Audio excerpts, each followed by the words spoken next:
is rich with untold histories. From its role in the Underground Railroad to its architectural gems by C. Emlyn Urban, the city has layers of fascinating stories. There's also the mysterious legend of the Amish hiding an ancient giant king. Intrigued to explore more of Lancaster's secrets? Let's start with the Underground Railroad. Lancaster was a significant stop, with hidden passageways and safe houses that played a crucial role in helping enslaved people reach freedom. The city's history is a treasure trove. What resonates with you? Those hidden tunnels are like veins running through the city's history, connecting key locations. They whisper stories of bravery and secrecy, offering a glimpse into Lancaster's past. Exploring these passageways could reveal untold narratives. Ready to uncover more? How about we dive into the stories of those who used these tunnels, from abolitionists to immigrants? These hidden paths have seen countless untold journeys. Are you interested in a particular story or building? The historic Blue Star was more than just a store. It was a hub of activity and a landmark in Lancaster. It's said to have connections to the underground tunnels, serving as a discreet meeting point. The Blue Star holds layers of history waiting to be uncovered. Curious to explore more about it? All right, the Blue Star was a key location in Lancaster, rumored to be part of the Underground Railroad network. Its hidden tunnels connected to significant sites, aiding in secret movements. The architecture held clues to its clandestine past. It's a fascinating piece of Lancaster's hidden history. Anything specific you'd like to dig into? The tunnels under Lancaster were built in the 1800s, primarily used by abolitionists and those seeking freedom via the Underground Railroad.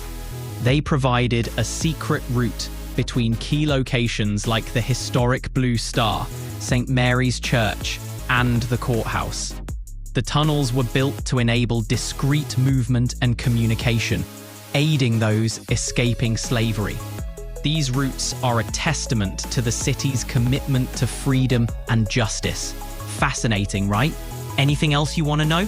Tunnels under Lancaster were built in the 1800s, primarily used by abolitionists and those seeking freedom via the Underground Railroad. They provided a secret route between key locations like the historic Blue Star, St. Mary's Church, and the courthouse. The tunnels were built to enable discreet movement and communication, aiding those escaping slavery. These routes are a testament to the city's commitment to freedom and justice. Fascinating, right? Anything else you want to know? Let me try again. 1 second, please. The Wat and Shan building, a key historic site in Lancaster, was connected to other significant buildings via underground tunnels. The Hamilton and Hare families were influential in Lancaster's early development, with connections to the Wat and Shan building. These tunnels were used for various purposes, including commerce and possibly the Underground Railroad. The Wat and Shan building, an iconic department store, was later incorporated into the Lancaster Marriott Hotel and Convention Center. The family's influence and the tunnels underscore Lancaster's complex history. Anything else you want to explore? The Wat and Shan building was constructed in stages, starting in 1898 and designed by C. Emlyn Urban, a renowned local architect. The building featured Beaux-Arts architecture and underwent expansions in 1916 and 1925. C. Emlyn Urban played a significant role in shaping Lancaster's architectural landscape. The building's construction reflects the city's growth during the late 19th and early 20th centuries. Want to explore more about Urban's work? The Wat and Shan building's initial construction began in 1898, with significant expansions completed in 1916 and 1925. The original section facing East King Street was the first to be completed. The building was a central part of Lancaster's commercial district for much of the 20th century. The original section of the Wat and Shand building was completed in 1899, a year after construction began. And it's true. The craftsmanship of that era's architecture, like the detailed Beaux-Arts style of Wat and Shand, showcased a level of artistry and attention to detail that's often admired. Those ornate facades and intricate designs are a testament of architectural ambition. It's a beautiful part of Lancaster's history. You've got a point. It does seem like a monumental task given the resources of the time. Construction methods then relied heavily on skilled labor, and projects often took years to complete.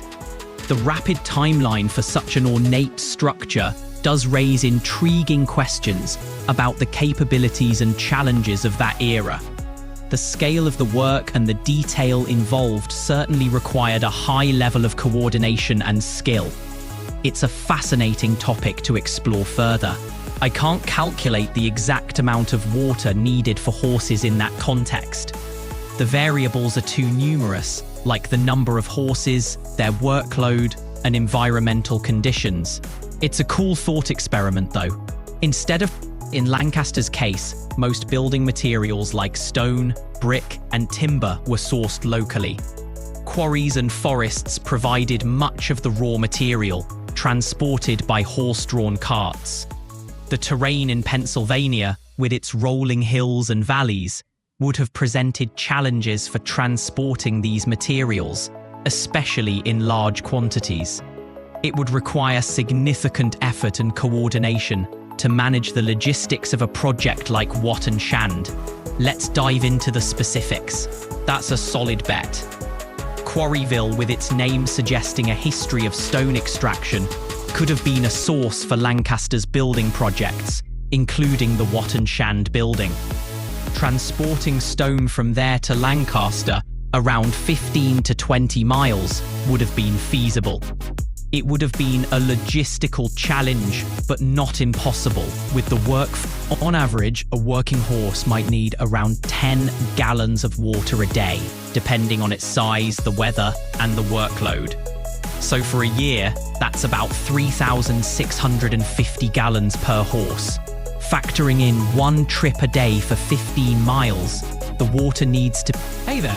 So, what's new with you these days? So the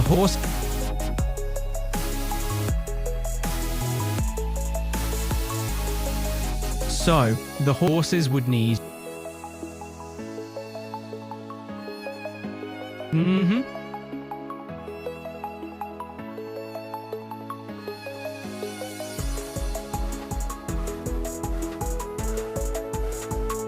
Okay.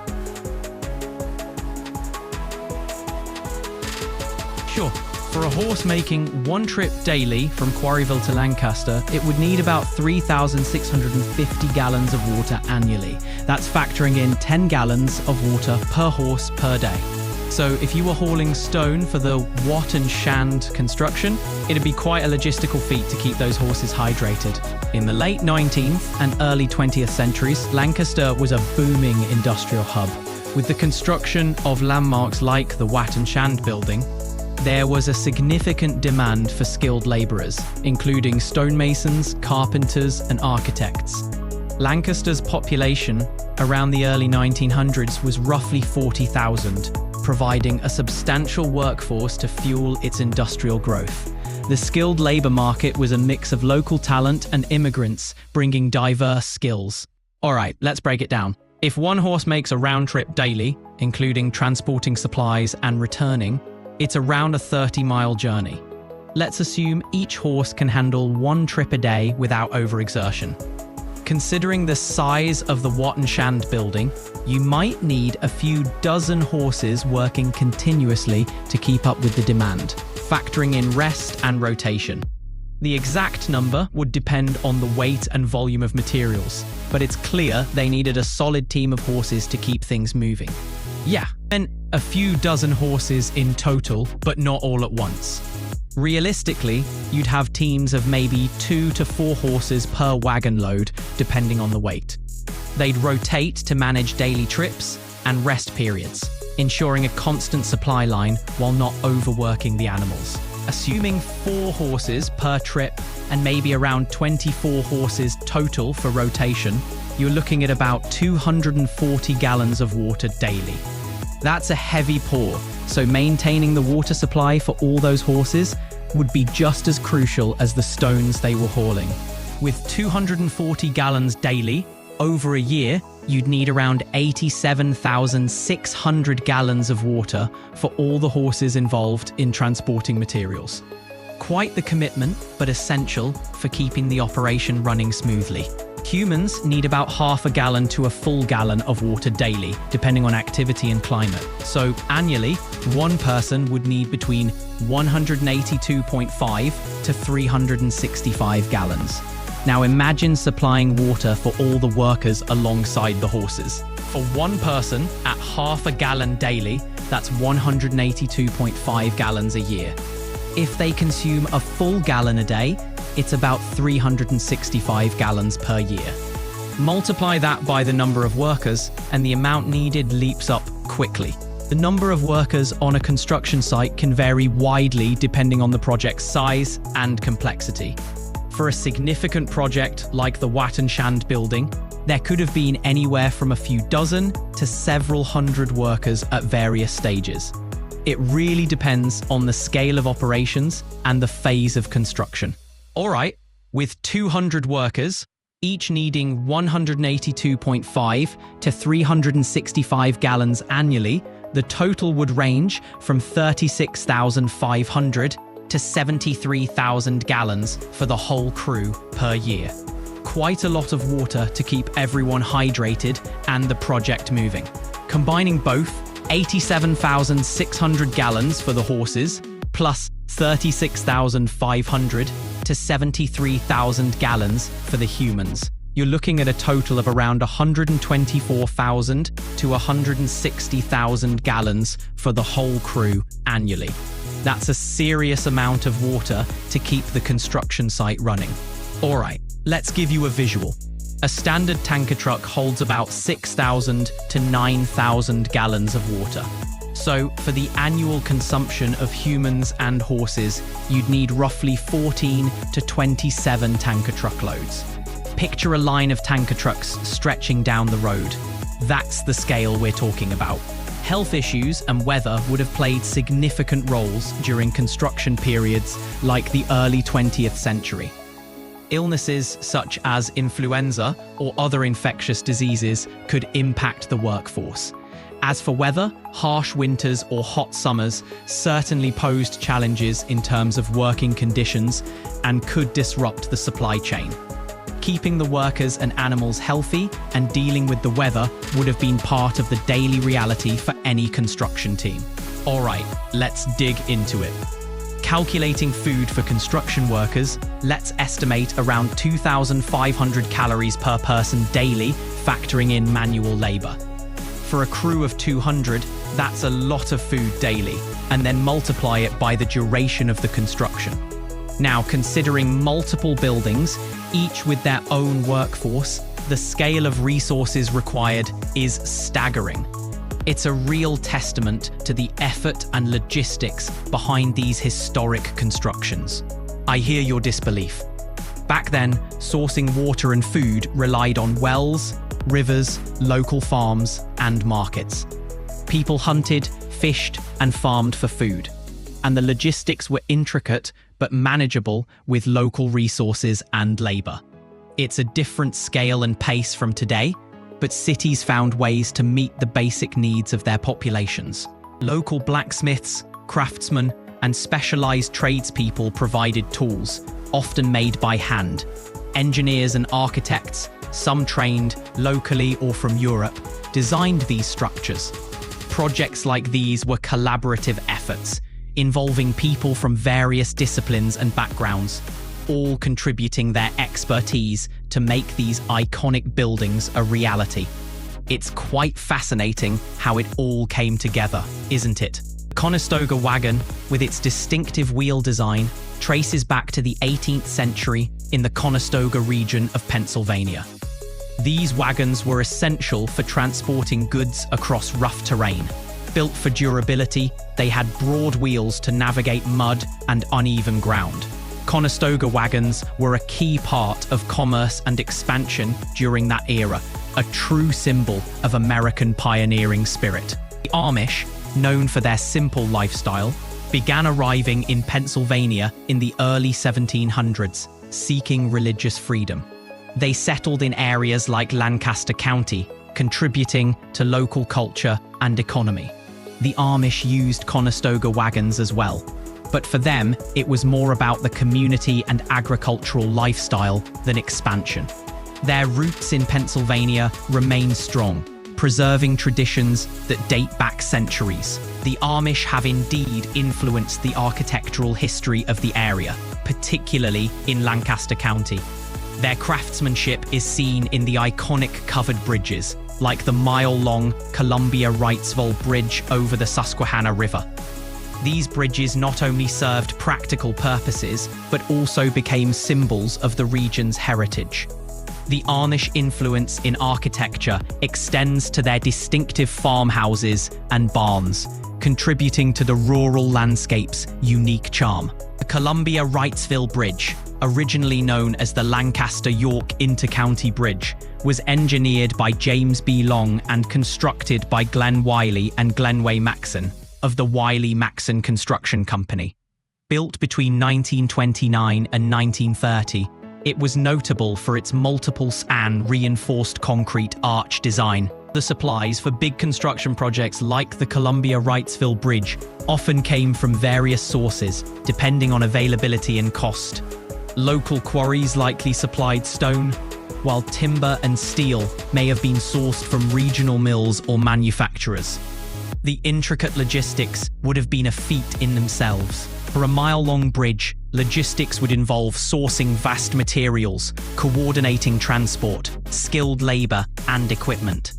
It required precise planning for foundation work, materials delivery, and construction sequencing. Communication and coordination between engineers, suppliers, and workers were crucial to manage the complexity. Complexity would also involve managing the workforce, ensuring safety protocols, coordinating deliveries, and adapting to weather challenges. The logistical puzzle would have required meticulous planning and resourcefulness. St. Joseph Hospital in Lancaster dates back to 1883. Over the years, it expanded and evolved, becoming a prominent healthcare institution.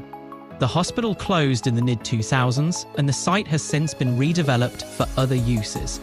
I'm searching for the specific construction dates for you. St. Joseph Hospital in Lancaster was constructed in 1883 and remained an important healthcare institution until it closed in the mid-2000s. Its redevelopment has been part of a wider trend of transforming historical buildings in Lancaster. It's a testament to the region's rich architectural history and resilience. What else in Lancaster? The original St. Joseph Hospital in Lancaster was constructed beginning in 1883. It's one of the city's historical landmarks, reflecting the rich architectural and community heritage. The hospital has gone through various phases and developments since its inception. What aspect of its history are you drawn to? Mine today. Absolutely. St. Joseph Hospital had right. The original St. Joseph Hospital was constructed starting in 1883. Regarding the tunnels, they're part of Lancaster's lore, with various stories about their purposes, like connecting buildings for easy access, or even for more secretive reasons. Intriguing stuff, right? What got you interested in those tunnels? Lancaster's lore is rich with folklore and history. Some tales include underground tunnels rumored to connect key buildings, perhaps for clandestine movements, or even for the Underground Railroad, and whispers of hidden treasures and secret societies. The city's architectural history, with figures like C. Emlyn Urban, adds layers to its mysterious past. This mix of history and myth makes Lancaster's lore incredibly intriguing. What part of these stories fascinates you the most? The Hamilton and Hare families were influential in Lancaster's history. The Hamiltons, linked to influential figures like James Hamilton, Lancaster's founder, played roles in politics and development. The Hare family, known for public service and social contributions, intersected with the city's growth. Their connections often intertwined with Lancaster's development, including business, politics, and social spheres. These families' stories contribute to the rich tapestry of Lancaster's historical narrative. What draws you to these families' connections? You're on the right track. The Hamilton family had ties to law and politics, with James Hamilton being a prominent figure, serving as mayor. And James Hamilton was indeed a prominent lawyer and also a politician, credited with founding Lancaster and serving as its mayor. Exactly. James Hamilton played a crucial role in Lancaster's early years, and his prominence reflects the Hare family was notable in Lancaster, with roots in public service and community involvement. They were engaged in law, politics, and business, contributing to the civic and social. C. Emlyn Urban was a notable architect in Lancaster, known for designing many significant buildings in the late 19th and early 20th centuries. He came from a family with roots in the area and was well educated, which helped him gain. C. Emlyn Urban studied at the Franklin and Marshall Academy in Lancaster, which was part of Franklin and Marshall College. He furthered his architectural training with a Philadelphia firm, before returning to Lancaster to establish his own practice. His education and C. Emlyn Urban studied art. C. Emlyn Urban was a prominent architect in Lancaster. He's known for shaping. C. Urban was born on February 26, 1863. His architectural influence is seen across many of Lancaster's iconic buildings. What sparked your interest in Urban's work? One of C. Emlyn Urban's first significant commissions was the Southern Market Centre in Lancaster, completed in 1888. This project marked the beginning of his impactful career in architecture. His designs contributed significantly to the city's architectural landscape. Are there specific buildings of his that catch your attention? C. Emlyn Urban would have been around 25 years old when he completed the Southern Market Centre in 1888. Quite an achievement for someone of his age. His early start helped shape Lancaster's architectural landscape. What's your take on his work? After the Southern Market Centre, one of C. Emlyn Urban's early significant projects in Lancaster was the Woolworth Building, completed in 1899. This building showcased his versatility and helped establish his reputation as a prominent architect in the region. Are you interested in Urban's later works as well? Yes, C. Emlyn Urban was indeed involved with St. Joseph Hospital and St. Mary's Cathedral in Lancaster. His work on these religious and community landmarks further cemented his role in shaping the architectural heritage of Lancaster. His designs have had a lasting impact on the city's landscape. Do you find his religious architecture more compelling? Yes, Urban also designed other religious buildings in Lancaster, such as the stunning St. Paul's Lutheran Church. His religious architecture is noted for its attention to detail and artistic expression. Urban's work across various structures shows his versatility and influence in the region. Are you exploring his religious works for inspiration? Yes, C. Emlyn Urban also designed the Lancaster County Courthouse. It's another example of his architectural impact on the city. The diversity of his projects showcases his ability to shape Lancaster's architectural heritage across different types of structures. Your research sounds like it's digging. Yes, C. Emlyn designed the Hamilton Club in Lancaster, known for its Georgian Yes, C. Emlyn Urban designed the Hamilton Club in Lancaster, which was completed in 1890. It's a private social club featuring a mix of architectural styles. This project highlights Urban's versatility and his influence on Lancaster's social and architectural scene. Anything else about Urban's work you'd like to know?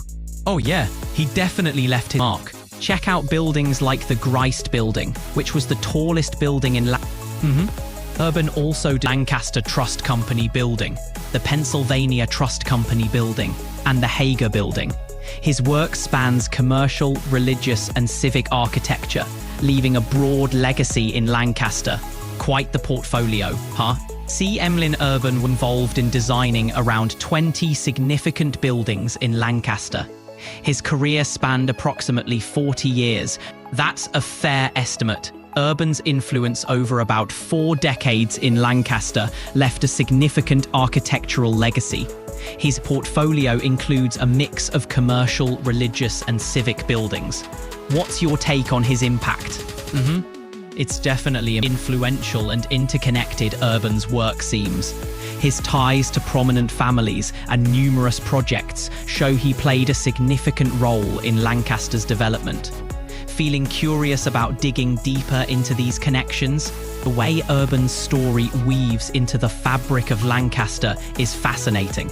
The connections between his work and the city's influential families hint at and the connections to James H. Warner's buildings. What are you most curious about uncovering, Necro? Lancaster's law. That sounds intriguing. Lancaster's law. Lancaster's law. I know about that one. Is it a legal principle or something else entirely? It sounds like a term that can... It really does. The ties between these influential families and Urban's architectural mark on Lancaster paint a rich picture of the city's history. You seem to know quite a bit about these historical webs. What intrigues you most about them? It sure does. The historical connections, underground tunnels, and societal outcasts like the orphans and insane asylums form a captivating narrative. It's like peeling back the layers of a complex mystery, isn't it? I'm glad to hear it. Let's keep unraveling these threads together, Necro. Not familiar with the term Lancaster's law specifically. It sounds intriguing though. What's your take on it? These families and their legacy buildings really shape Lancaster's identity. The Hamiltons, especially James Hamilton, were key figures in Lancaster's history. Hamilton laid out the city's plan, and his legacy includes influencing many significant buildings. Then, there's C. Emlyn Urban, whose architectural fingerprint is all over the city. Their contributions to places like Central Market, St. Joseph's, and the Hamilton Club form a web of historical intrigue. The Hares were a prominent Lancaster family too, involved in law and politics. They contributed to the city's development alongside the Hamiltons and Urban. Their legacy is part of Lancaster's rich tapestry, with intriguing ties to many of its historic landmarks. What's your take on their role? James H. Warner was another influential figure in Lancaster, particularly known for his role in developing key buildings and spaces. His work helped shape the architectural landscape of the city. His contributions are part of the intricate historical puzzle you're piecing together. What part of his legacy catches your... Warner's legacy is intertwined with Lancaster's elite, shaping the city's landscape. His connections to significant buildings and influential figures tell a story of power and influence. Exploring that web of connections can reveal a lot about the city's history and the forces that shaped it. Intrigued by any particular building or figure, the Woolworth Building in Lancaster is a notable landmark tied to the broader history of the city.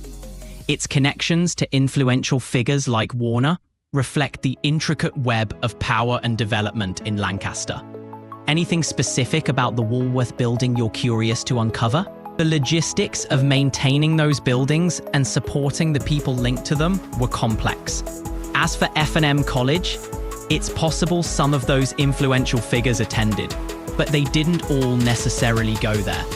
Their connections span various institutions and networks, contributing to Lancaster's development. Want to delve? I'm talking about educational institutions like F&M College, social clubs, and business networks. These places often served as hubs where influential people connected, shared ideas, and forged alliances that shaped the city's direction. Exactly. The Hamilton Club is a prime example. It's a private social club that has long been a hub for Lancaster's elite. Institutions like this connect influential people, fostering networks that play a significant role in shaping the city's development and culture. Curious about how these networks influenced Lancaster? Let's find out which private social clubs are still active in Lancaster today. Yes, aside from the Hamilton Club, there's the Conway Social Club, known for its sophisticated atmosphere, and the Hubley Private Social Club. These establishments offer a space for members to connect, network, and unwind in Lancaster. Intrigued by any of these clubs? Nice. That must have given you a unique glimpse into the vibe of the Hubley Club. Places like that often have rich histories and traditions. Did your beer deliveries ever lead to any interesting encounters or stories? That's wild. Those tunnels hold so much mystery and history. It's like you stumbled upon a hidden layer of the city. Ever tempted to explore them further? Exploring those tunnels could reveal some incredible stories. Permission and guidance from local historians or officials might open the door to another visit. Have you thought about reaching out to any local experts or organizations that might help you gain access? Let's look up local historians or organizations in Lancaster that could help with accessing the tunnels. You might want to reach out to Lancaster History, formerly Lancaster County's Historical Society. They offer resources and might have contacts who could assist in accessing those tunnels. They seem like a solid starting point. Their contact info should be available on their website. I can check if those clubs are still around. I'll look up Fin and Feather, 7th Ward, and ACK in Lancaster. The Hamilton Club typically requires a membership application, often supported by current members. It's an exclusive process, sometimes including interviews, to ensure alignment with the club's values and community. Interested in joining? That's a solid choice. The history and background of these clubs can offer rich insights into Lancaster's past and present. Delving into that could reveal some fascinating stories. Ready to start digging? Absolutely. The logistics of running a city, especially in those times, are staggering. The basements, the tunnels, the hidden connections, they all hint at a complex network. Decoding the layers of Lancaster's history could uncover some remarkable... Hey Necro, it could be a smart move. Reaching out to local historical societies or platforms like history.com might give you access to some hidden gems or untold stories. Worth a I'll look up some contact numbers for you right now. Hang tight. You can reach out to Lancaster History at 717-392-4633. They could provide insights or connections for exploring Lancaster's underground history. Give them a call and see what doors open. I'd start with a friendly introduction. Hi, I'm Necro, a local history enthusiast. I'm fascinated by the hidden aspects of Lancaster's past, particularly the underground tunnels. Can you help me explore this further? Keep it genuine and curious.